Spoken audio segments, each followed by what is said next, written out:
laba naagood oo tikraya inaad qodha ay xirada 4 sanaad meesha joogtay laba naagood oo tikraya hooyinka inaad xabashada lagu qaado ama kuwa qaadka mid uu soo saarinaad yaa yiri tigre baan gursan oo ka tagay bilicda hableena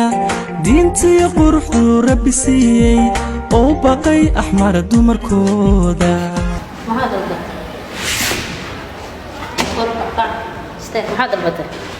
waxaan dalbaday taayiraan dalbaday goomaha noola hadlina sida qof ladan noola hadal sidii nin naagtiisa soo yirdo albaabka laga soo xidhay manaagta soo yirdi albaabka laga soo xidhay wadiga ark والله waxa ku dhiman mid labadu way qadmuun baa leeyahay suuligeena wallahi kaydku waxaan adigu maagaysaa albaabka iga soo xidha bal imka ilaahay ma ku dhaafay wax ma ku iraa ma garanay inta dimaashiga meeshan joogo laakiin hani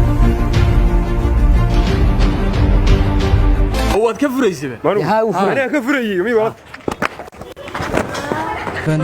oo dharka tuuratay naga qubaysan oo duur jooga midan xijaban oo dharka tuuratay